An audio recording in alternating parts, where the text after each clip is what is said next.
बहुत समय पहले एक छोटे से गांव के पास एक पुराना और विशाल महल खड़ा था। ये महल काफी समय से वीरान था और गांव के लोग इसके आसपास जाने से डरते थे।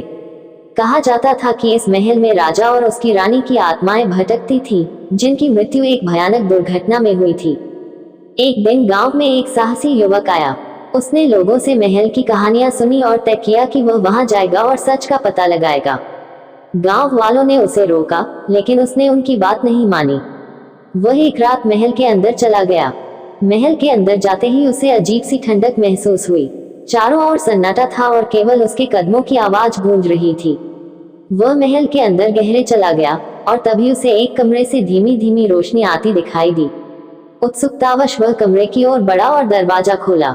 अंदर उसने देखा कि एक स्त्री सफेद कपड़ों में खिड़की के पास खड़ी थी। वह स्त्री धीरे धीरे उसकी ओर मुड़ी और उसकी आंखें लाल चमकने लगी। युवक डर के मारे ठिठक गया। तभी अचानक दरवाजे के पीछे से एक भारी आवाज आई, ये महल छोड़ दो, वरना तुम भी यहाँ के कैदी बन जाओगे। युवक ने डरते डरते कमरे से बाहर निकलने की कोशिश की, लेकिन दरवाजा अपने आप बंद हो गया। चारों ओर से उसे किसी के हंसने की आवाजें सुनाई देने लगी। वह तेजी से भागा, लेकिन महल के गलियारे उसे एक भूल भुलैया जैसे लगने लगे। वह भागते भागते एक बड़े कमरे में आ पहुंचा, जहां दीवारों पर राजा और रानी की पुरानी तस्वीरें लटकी हुई थी। उन तस्वीरों की आंखें जैसे उसे घूर रही थी। अचानक राजा की तस्वीर से एक छाया निकली और उसने युवक से कहा, तुमने हमारे शापित महल में कदम रखा है, अब तुम इससे कभी बाहर नहीं जा पाओगे। युवक ने डर के मारे चीखते हुए दरवाजे की ओर दौड़ लगाई। जैसे तैसे वह दरवाजा खोलकर बाहर भागा और महल के बाहर आ गया। वह गांव लौट आया, लेकिन उसकी हालत बहुत खराब थी। उसने गांव वालों से कहा कि वह महल सचमुच भूतिया है और वहां जाना मौत को बुलावा देना है। उस दिन के बाद से कोई भी उस महल के पास जाने की हिम्मत नहीं कर पाया। कहते हैं कि उस युवक की भी कुछ दिनों बाद अजीब परिस्थितियों में मौत हो गई और वह महल अब भी वहीं खड़ा है, अपने अगले शिकार का इंतजार करता हुआ। उस युवक की अजीब परिस्थितियों में हुई मौत के बाद गांव में एक अजीब सा डर फैल गया था। हर कोई जानता था कि महल में कुछ गलत था, पर कोई इसे जानने का साहस नहीं कर पा रहा था। कुछ लोगों का मानना था कि युवक की आत्मा अब महल में भटक रही है, क्योंकि उसकी मौत भी उस शापित महल से जुड़ी थी। समय बीतता गया, लेकिन महल की कहानियां और भी डरावनी होती गईं। अब लोगों ने कहना शुरू कर दिया था कि उन्होंने महल के आसपास रात में किसी की चीखें सुनी है या किसी का परछाई जैसा आकृति महल की खिड़कियों में देखी है। फिर एक दिन गांव में एक विद्वान तांत्रिक आया, जिसे इन भूतिया कहानियों में काफी दिलचस्पी थी। उसने गांव वालों से कहा कि वह महल की सच्चाई को उजागर करेगा और इस शाप को समाप्त करेगा। गांव वाले उसे रोकने की कोशिश कर रहे थे, पर तांत्रिक ने उनकी एक न सुनी। उसने कहा कि वह अपनी शक्तियों के साथ उस महल में प्रवेश करेगा और भूतों को शांत करेगा। रात को तांत्रिक अपनी सिद्धि सामग्री लेकर महल के अंदर चला गया। महल के दरवाजे अपने आप खुले और एक अजीब सी ठंडक का एहसास हुआ। तांत्रिक ने मंत्रों का जाप करते हुए महल में प्रवेश किया। वह अंदर के गहरे कमरे में पहुंचा, जहां राजा और रानी की आत्माएं फंसी हुई थी। जैसे ही तांत्रिक ने अपने मंत्रों से आत्माओं को बुलाना शुरू किया, महल में हलचल मच गई। दीवारों से आवाजें आने लगी, खिड़कियां अपने आप खुलने बंद होने लगी।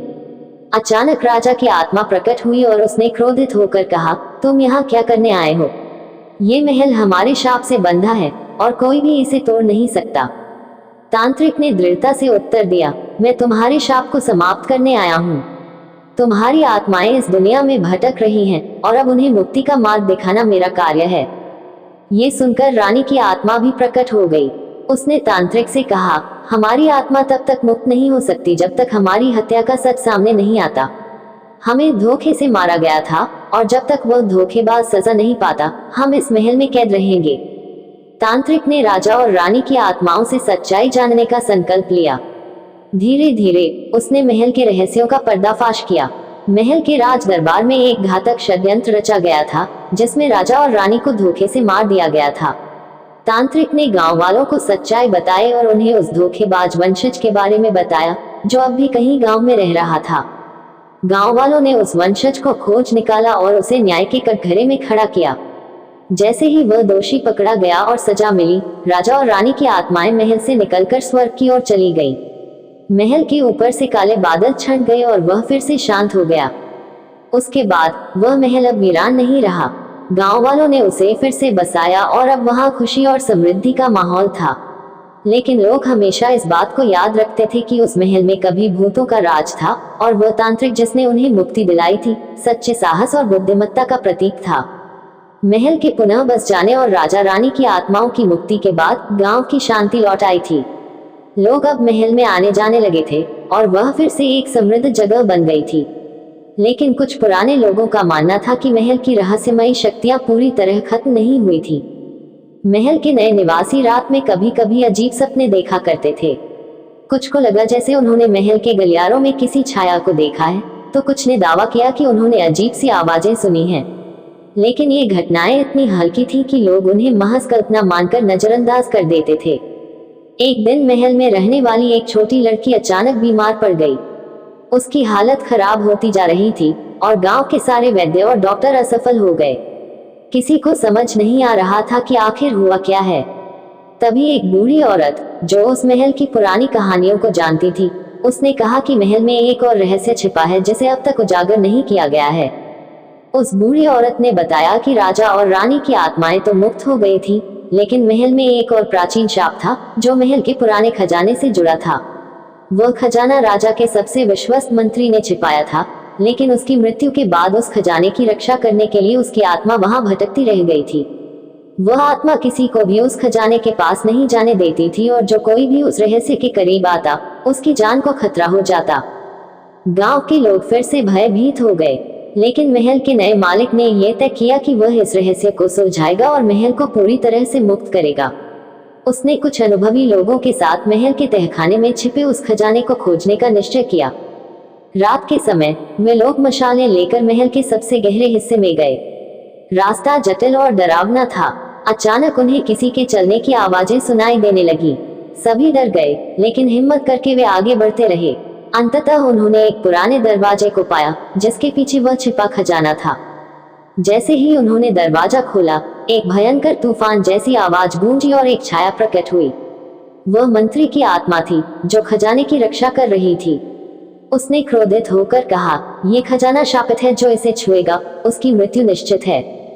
महल का मालिक समझ गया कि इस शाप को केवल खजाने को सही तरीके से मुक्त करके ही तोड़ा जा सकता है। उसने बूढ़ी औरत की सलाह मानी और एक विशेष अनुष्ठान किया जिसमें खजाने को सही तरीके से देवी को समर्पित किया गया। अनुष्ठान पूरा होने के बाद मंत्री की आत्मा शांत हो गई और उसने सभी को धन्यवाद देकर विदा ली। उस दिन के बाद महल की सारी रहस्यमयी घटनाएं खत्म हो गईं। लड़की भी धीरे धीरे ठीक हो गई। महल अब पूरी तरह सुरक्षित और शांत था। गांव वाले और महल के लोग फिर से एक खुशहाल जीवन जीने लगे।